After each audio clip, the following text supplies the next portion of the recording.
So a lot of you guys might not know this, but Hollow Knight is probably my favorite game of all time. I just recently replayed it for probably like the 10th time in my life. I really love it. It's just like kind of perfect in my opinion. So I want to make a video about one very specific moment of storytelling in the game that I think is really cool and super understated and gets overlooked a lot. And I know it's like the sky is falling because I am making a second channel video and I haven't used this channel in like probably several months at this point, but I thought that making a relatively unscripted video about this thing that I thought was really cool in Hollow Knight would be a cool idea because, I don't know, it sounded interesting to me. If you've not played Hollow Knight, first off, go play it. It's amazing. But if you haven't played Hollow Knight, then I will explain kind of the context for this really cool moment of storytelling. And I feel like you'll be able to appreciate it even if you don't know what the game is about or you haven't played it before. If you have played Hollow Knight a lot like I have, then just know that I'll probably get some things incorrect about the lore. It's kind of hard to follow and I'm not perfect at understanding all the lore in a game. Go watch Mossbag if you want a lot of good Hollow Knight lore. But what I want to talk about today is specifically the Path of Pain in Hollow Knight. I replayed the Path of Pain yesterday. If you don't know what it is, I'll probably put it up on the screen right now if I can find footage of it.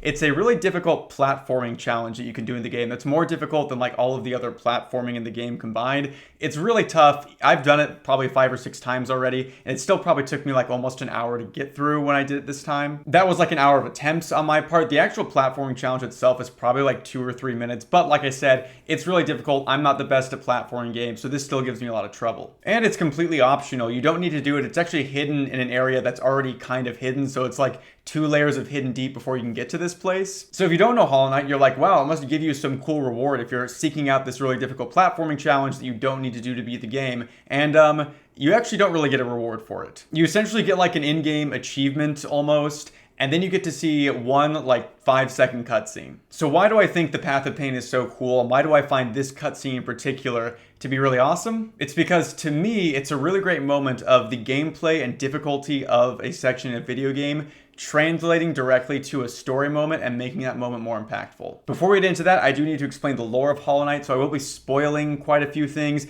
The storytelling in the game is very atmospheric, so it's not like I'm spoiling any like big reveals or anything. I've beaten the game like twice and didn't know anything about the story. Again, I had to go watch Mossbag because he has like a bunch of videos on it. Excellent channel, by the way. Please go check that out. But anyway, Hollow Knight is a game about bugs for the most part. Your character is a bug and all the other characters in the game are bugs, and we need to talk about maybe the most important bug, the Pale King. The Pale King is a guy that shows up and essentially turned this little kingdom of Hollow Knight that's called Hallownest into like an actual working kingdom with sentient people inside of it. It seems that before the Pale King showed up, the bugs didn't really have any sentience, they didn't know what they were doing, and he shows up and creates essentially this nice society, which is what the game takes place in. However, when we are playing the game, we're seeing almost like a post-apocalyptic version of the society where everything has gone wrong. And the reason that things have gone wrong is that the Pale King is dead at this point, and there is an infection that is making the bugs of Hallownest kind of crazy and aggressive. And this infection actually started when the Pale King was the king and he was in charge of everybody. Then he started seeing this infection kind of creeping around and it started to get him really worried about it. So the Pale King came up with an idea to contain this infection,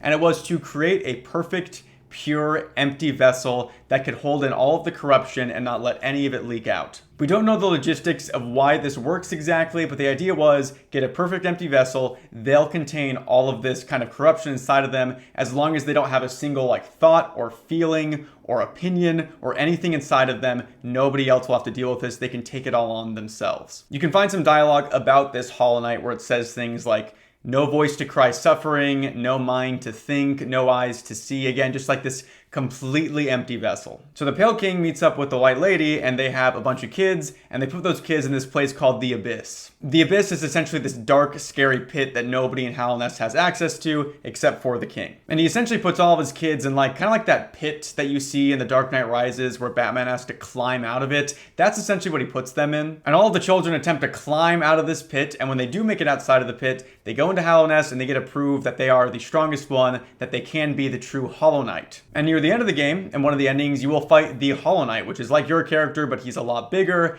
and he's horribly infected. And this Hollow Knight is somebody that the king raised up. He raised him underneath him to be this perfect vessel, and then again, taken all this corruption. But we know that by the start of the game, this didn't work. The corruption still started to leak out from the Hollow Knight, even though he was sealed inside a chamber and he was completely bound up. Something about the plan doesn't work. And when I first played it and was reading this story, I figured, it was probably just that the plan was flawed from the start. Like, it wasn't going to work because even if you have this empty vessel, it's not going to be enough to contain an infection. But what's more likely, and something that we learn from the Path of Pain, is that the plan was actually pretty good. The issue was the Hollow Knight itself and the Pale King. So back to the Path of Pain. At the very beginning of it, it tells you that to access whatever is at the end of the Path of Pain, you have to go through a bunch of pain and like suffering before you get there, which lends itself well to the monstrously difficult platforming challenge that you'll subject yourself through for like hours on end if you're like me the first time I played it. And by the entire time you're doing this, you're like, what is at the end of the Path of Pain? Is it a secret boss? Is it a secret item? Is it a new ending to the game? What is it going to be? And after you finish the Path of Pain, you're sweaty and you're exhausted and your eyes are all bloodshot because you've been playing this game for so long,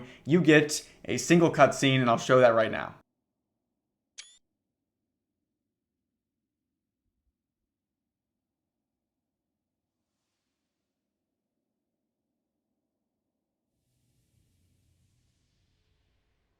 Yes, that is really it. That is what you get for beating the Path of Pain. But this is actually one of the most important moments in all of Hollow Knight. What are we really looking at here? We're seeing the Pale King talking to the Hollow Knight, and they're just sitting together and they look at each other. And we know that the Path of Pain exists inside the game as a real thing the king used to hide something that was very important to him and needed to stay secret. So why is this moment that important to him? Well, it's because this is the moment that shows us why the plan for the Hollow Knight failed. Because in this tiny moment, we can see that the Pale King cared for the Hollow Knight and that the Hollow Knight cared for the Pale King. And since there was this love between the two and this care, that meant that the Hollow Knight was not a perfect empty vessel. He had been tainted by the world, by emotions, by feelings, by everything that he wasn't supposed to be. So the Pale King's darkest moment, this thing that he wants to keep secret from everybody, is the fact that he cared for the Hollow Knight and he knew the plan would fail because he wasn't willing to give up this kid that he had come to care for. And in that sense, he kind of doomed everybody in Hallownest because he probably knew that this wasn't going to work because of the way that he treated the Hollow Knight,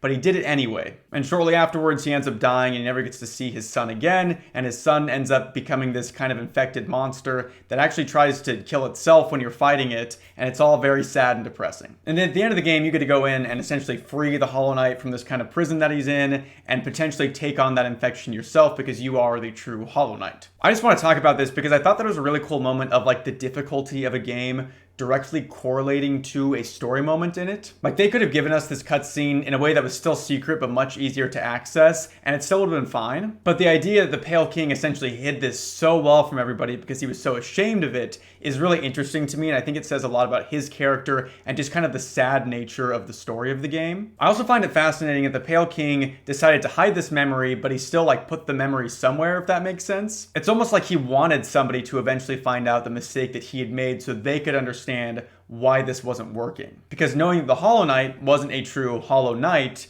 can maybe give the player character or whoever finds this memory some hope that the plan can work, it just failed because of the person that they used to contain the infection. So yeah, like I said, if you want to know more about Hollow Knight lore and stuff, please go watch Mossbag's channel. His channel is amazing, and he's been really kind of starved for content because I'm sure he thought he'd be talking about Silksong for like the past 3 years now, but that still isn't out yet. If you found this channel because this got like recommended to you because you like Hollow Knight, then thanks for watching, and also go check out my main channel. It's called Davis Morgan. That one's a lot bigger than this one. I talk about horror for the most part. If you're from my main channel and you liked this style of video, then please let me know if you'd want me to make more stuff like this. Like I said, it's all kind of unscripted. I just have some bullet points, so this stuff is really easy for me to make. I just thought it would be fun to talk about a moment that I really care about in a medium that I don't talk about a lot, which is video games, because I talk so much about internet horror and books. But I am a huge video game nerd, so obviously I have a lot to say about that. And like I said, I did the Path of Pain yesterday, and I just thought it was a really cool moment when I was rewatching it. So thank you guys so much for watching, and I'll catch you in the next one. See ya.